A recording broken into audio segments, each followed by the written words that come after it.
conference. Coach will start us off with a quick opening statement, and please raise your hands for questions. Thanks. All right, first of all, obviously disappointed the way the game ended on Saturday. Something obviously that we didn't anticipate, nor did we want. And give Miami credit; they finished it off and won the game. I said this to the guys. We got to learn from it. We got to move on. We got to move forward. To this week and Big 12 play. But first of all, I want to mention how awesome atmosphere was Saturday. Our fans are incredible. Certainly not an empty seat in the whole stadium, and they were into it. And what a great college football scene. And we anticipate that again this week with Oklahoma coming to town and our first Big 12 game. And very excited about that. Very excited about playing in this league. I hadn't been here obviously, but I think about all the people and the hard work that went into getting to the Power Five, getting to the Big 12 conference. Past coaches and administrators, presidents. Just the hard work that went into that, and so it's awesome. It's really neat to be playing at this level, playing in this new league. Albeit they're putting us with one of the better teams in this league. The first game in the Big 12 with Oklahoma, and they're as hot as a team out there right now. So we know we got a huge challenge coming in here, but one that we welcome for sure. I think. You think about our team right now. After you kind of assess where we're at after 3 games in our non-conference schedule. Offensively, I've been pleased with our offense. I think we've been able to move the football on all 3 opponents. We ran the ball well. We've thrown it. We've done both. I think we're sitting here 12th in the country in total offense, 8th in the country in rushing. Had a 100-yard rusher in every game. Had 2 this past week. All those things were very, very good. Obviously this past weekend, a tight red inside the 5 was a huge issue for us, that we got to get fixed and corrected as we move forward. And then I think defensively, I think we've been solid. I think, really and truly it's been the big play, big plays on the outside really has been the difference defensively, I think, at the corners, corner play. With the DPIs, and then obviously some of the deep balls that we've given up. I think overall defensively we've played very, very solid. Other than that, and those things that we have to get better at. As we look forward, I think in the kicking game we've been very solid. Obviously the blocked field goal there wasn't. It was. We had a little bit of a short edge on that side, and I think that was the difference, and that's all it takes. It was about 2 inches there for his fingertips to get on the ball.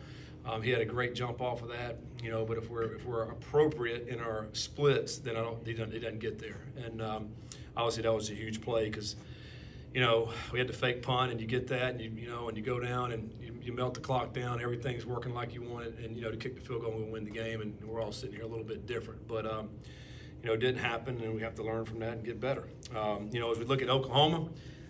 Great offense, averaging 55 points a game right now. Dylan Gabriel, which you guys are familiar with. We played him when I was in Louisville as well. He's a really good quarterback, left-handed, throws a great deep ball. They really stress you defensively, horizontally and vertically. Keep the pressure on the defense, and they go extremely fast. There's zero hesitation in them snapping the football. And you have to get lined up quickly. You have to be ready to go. What formations they're going to show you. They're very good at what they do, and certainly a huge challenge for our defense. And then I think on their other side, defensively, Coach Venables is an outstanding defensive coach.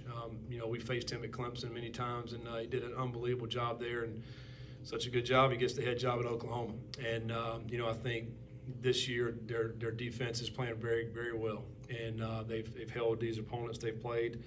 They've given up, single digits throughout these first 3 games right here. They like the pressure. They play a lot of different coverages in the back end. They run well. They have good size. So, obviously a very good team. We're looking forward to playing this Big 12 game and playing Oklahoma here. And at 12 o'clock, we got, Fox is going to be here. It's just a big-time atmosphere, big-time game. So we're looking forward to this week. Chad. Coach, it's the 2nd week in a row we've seen teams slow jog guys off the field when you substitute. Yeah. Do you look at that? Do you try to figure maybe less substitutions? You're probably not going to tell me your strategy going forward, but is that something that's changed that you have to address? Well, I just think it's something you have to be aware of. I mean, certainly teams, ironically, that was one of the things that was brought up, by the head of Big 12 officiating this past spring in our meetings, as well as we brought him over to higher ground. He talked to our staff. That was certainly brought up because there's gamemanship that's being played within that, and if it's allowed to happen, then coaches are gonna do it, and so what they told us was that they have to do it in a jog. They have to do it in a and not crawl, and so. But the other night they're going so slow, and then all of a sudden they'll send another guy, and next thing you know the clock's running down, and so I talked to the official in the game, and said, yeah, we're on it. The thing that has to be done there is they have to go ahead and wind the clock, and we're ready for play. If they're not off the field yet, that's on them, and that's what they told us. That's how they're going to do it in the Big 12, and so we'll see as obviously starting to play the Big 12 now. We'll see how it goes as we move forward, but. You're certainly going to be able to substitute your guys for sure at a timely manner, and so we'll see how it goes as we move forward. You mentioned you played Gabriel. He's played UC twice. Just the problems he presents, and then is it just a little strange playing a lefty? I don't think necessarily playing a lefty. I mean, I think it is what it is as far as that goes. I think more importantly, when you're playing a good quarterback, which he is. I mean, I think he's very accurate. I think he understands what they're trying to do within their offense. And if he has guys open, he's going to hit them. I think he's not going to miss very many throws at all. And I think that's the thing that makes him very good. He's not he's not a tall quarterback, but they do enough things to hinder the rush. So he's got a little bit more time back there, and they're going really fast. So guys can't dig their cleats in the ground to be able to rush the passer, as effectively as you could if you have more time. And he knows what he's looking at. I think he's obviously they've coached well what they do offensively. He knows the keys he's looking at. He knows where to go with the football. So for all those reasons, I mean he's completing 82.5% of his passes. This in 3 games is incredible. They're playing as good as you can possibly play on offense. I don't know how you can play any better with 55 points a game and 82% completion percentage, and so they're doing a lot of things right. Running back position, we've seen Ryan Montgomery and Corey Connor both go over 100 yards. Xavier's been really consistent game 1 and game 3. How do you manage that depth at both positions with having so many guys that can make plays for you? I think, again, I talked about this last week, maybe 2 weeks ago. We have an unselfish group there, particularly at both of those positions, wide receivers and the running back room. I mean, they're really good kids. I mean, they play hard. When they get their opportunity, they're trying to make the most of it. And we told them, Xavier had 1 catch at Pitt, and then last week had a bunch of catches. I mean, so it just, Braden had not as many this week, but he had some more in Pitt. So I think it's when, whatever the defense is trying to take away or give us, we want to try to take. And our guys know that. And I think, in terms of the running back room, Ryan, we just felt he was seeing things, and he's running hard. He's breaking tackles. I mean, we're going to keep playing. And the same thing for Corey in the other 2 games, and Corey got, I think, 15 carries this game too. So, I think when you get your opportunity, your chance to go out there and make plays, then do it. And if you're making plays, then you're going to be able to make more. I mean, and we've told them that since day one, and I think they know that, they recognize that, and so I think they're going really hard when they get an opportunity to play. This is obviously the first time you guys have went through some adversity as a player and coaching staff relationship. How have you seen your guys respond, or what have you learned about this group in the 2 days you've had since Saturday? Yeah, I mean, I know they were hurt in the locker room, and they were, obviously, and then Sunday when we came over, I mean, I shoot the whole coaching staff. I mean, there's nothing worse than losing. I mean, there's period. I mean, we get 12 opportunities to go out there and show what we got, and so everything we're doing the other days throughout the year is all focused in on these 12 days and 12 opportunities, and so I mean, it hurts you to your soul, to your core, but you have to overcome it. You have to continue to move forward, and that's what we did Sunday. I thought a great spirit out there Sunday at practice. Guys were going hard. We're not out there long on Sunday, about 35 minutes, but man, they were all into it, and they want to continue to get better. We're still early in the season. There's a lot of ball left to be played, and we know we got a great opponent coming in this week, but we got to focus on ourselves and how much better can we continue to get each and every week with the proper attitude. And I thought our guys came back Sunday, man, they were great. They were like, what can we do to get better? Like how it's great attitudes. That's what you want. On the field goal block, now that you can't call back-to-back timeouts, is there anything that you can do in that situation if you see something like that where a guy is outside the split or whatever? Well, I mean, really not. The only thing you could do is take a delay, but now you're going to back them up 5 more yards, which you don't really want to do in that scenario. But that brings up a good point, so if you just did call the timeout, so therefore I think maybe coaches in the future could potentially maybe hold the timeout and say, listen, let's just go out there and kick. In that particular scenario, we're trying to melt as much clock as possible to get it down to 1 second, so they don't have as much time to go back out and try to tie the game back up. So, I think at the end of the day, we have to execute. We have to line up the way we're supposed to line up, and we have to make the snap, the hold, and the kick. You just have to execute on what your assignments are. I don't think I would change anything as far as anything goes on the last segment, the last drive. We just got to execute the operation. Oklahoma in the deep ball, are they the fastest team so far? Yeah, I would think so. They, they're always looking to push the ball down the field, but they also, what makes them so good with pushing the ball down the field is the horizontal passing game. The screens, the quick outs, the bubbles, those type things that are happening toward the sideline. Because what ends up happening is you throw the ball out to the sideline. Well, your whole we're telling our guys to chase the ball. The whole defense runs to the guy over here. Well, then the ball's getting spotted. They're snapping it again.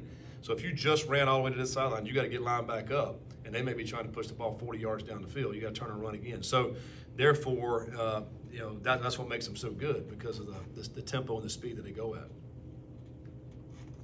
Knowing the tempo that Oklahoma wants to play with, what do you guys need to do in the secondary? You mentioned in the presser on Saturday how teams are testing you down the sideline.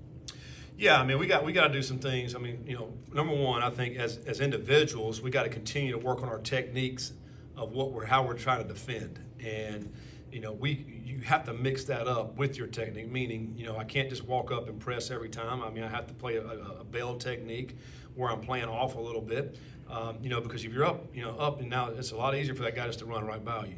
So we got to switch up our techniques, some things individually, but we also have to help them out in what we're calling defensively.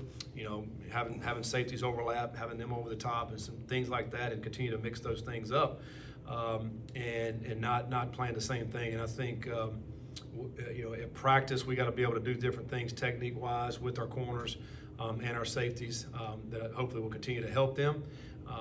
Because those are big plays that have hurt us. If you think about the Pitt game, they had a couple touchdowns on the vertical passing game.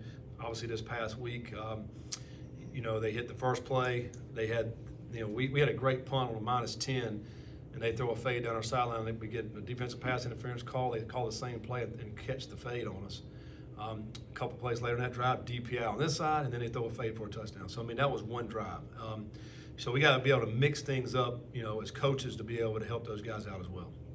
We talk about the secondary. Obviously, Sammy Anderson was unable to go the last 2 weeks. Do you just have any update on him heading into Oklahoma this weekend? Yeah, again, we're still pretty much the same as we've been. We're allowing our medical team to do all the tests and things that they have to do. And as soon as we get an update, we'll let you know. Joe and then Chad. Sorry, my bad, Joe. This is obviously a really big moment, Scott. The fan base has been pointing to this, the Big 12, it's Oklahoma, all that stuff goes into it. Coming off the way your team performed last week, how do you think your guys will respond in a moment this big? Mm-hmm. Yeah, I think our guys will go out and play, really physical, fast football. That's what we have to do. Just about our preparation this whole week. Whatever happened this past weekend, that's not changed the fact that we're opening Big 12 play and we're starting with Oklahoma. So we know what kind of quality team they are and what they're coming in here, and our guys are going out to play the very best game they can to go try to get a win. I mean, that's what we'll do this week.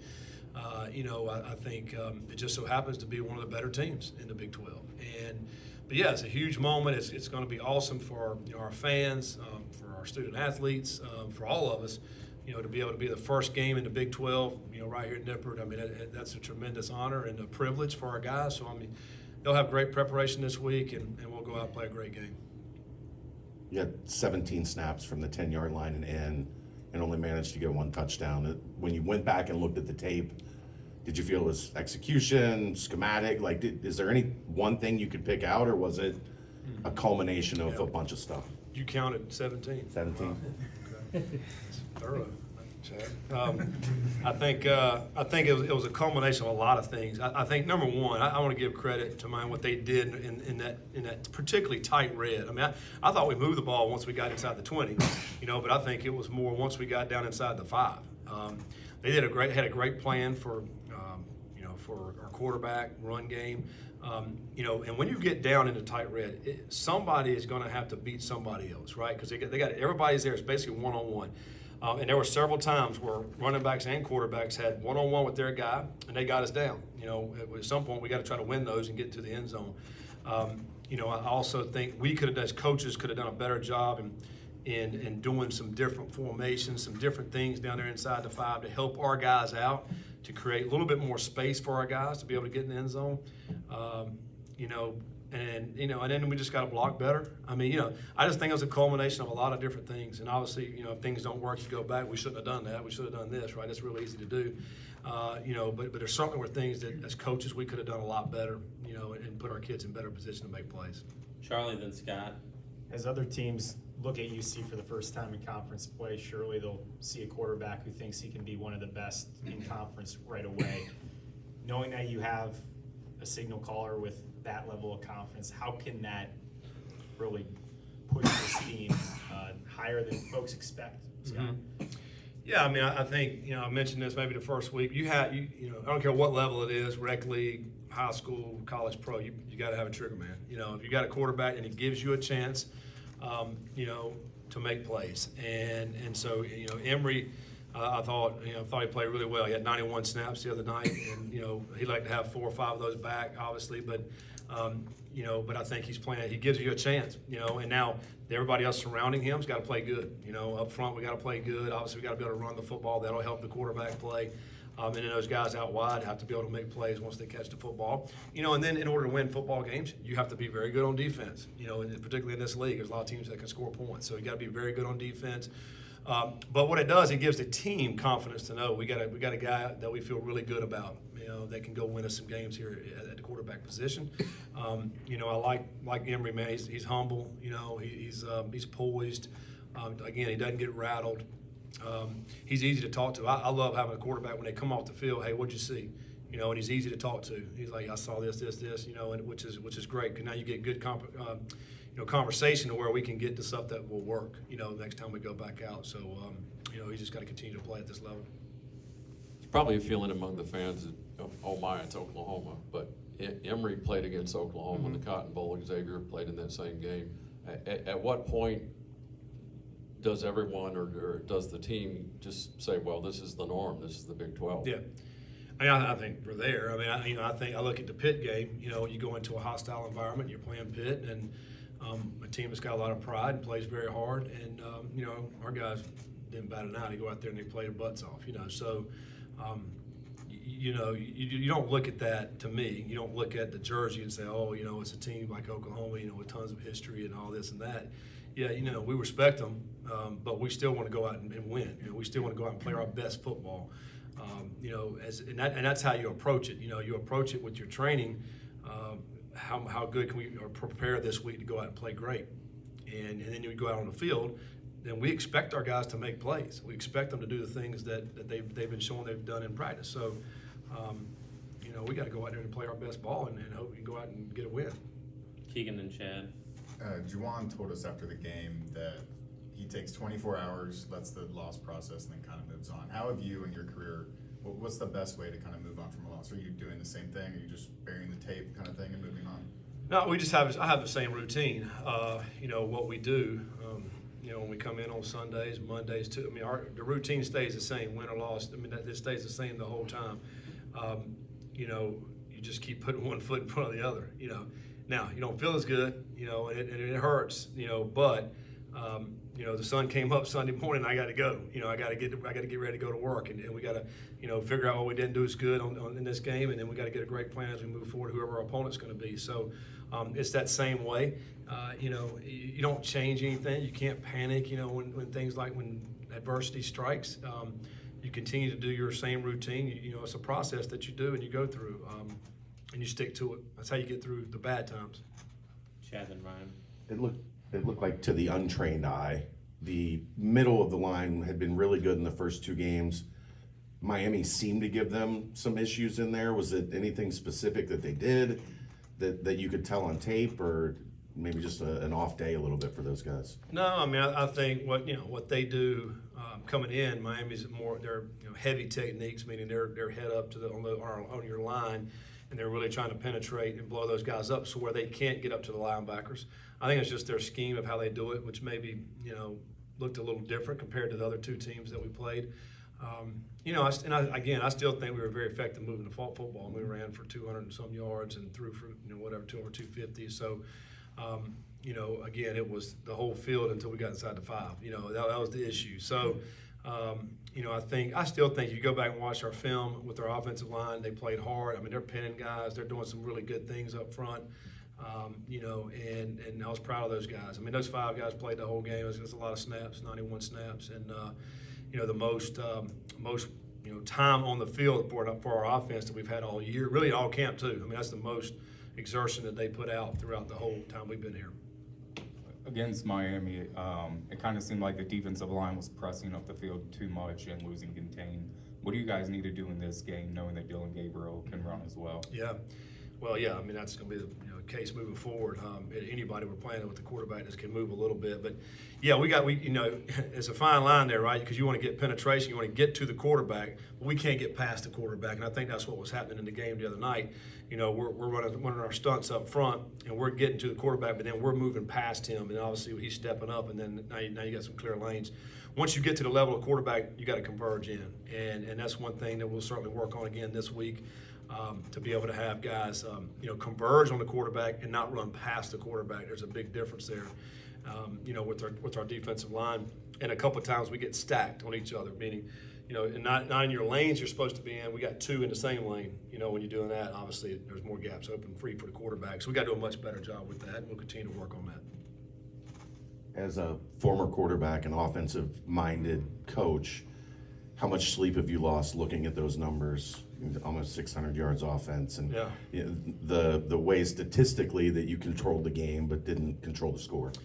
It's very frustrating and really, really weird if you look at that. I mean, so many first downs, so many yards, so many good things that we did, but except for the points, and that's really the one thing that matters is the points.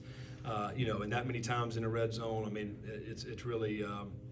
It hadn't happened to me really over my career too many times. I mean, it's happened a few, but not too many. And because you feel like you can get inside the red zone 8 times, you're going to score at least 4 touchdowns, and that'd be an average day. We just, 2 is just not getting it done. We got to be a lot better there. There's no other way to look at it. That's your first loss with 30 first downs? I don't know. I've never looked at that, but maybe. That's a lot of first downs. And only 24 points. Any other questions for Coach? Thank you, sir. All right. Thanks, guys. Thank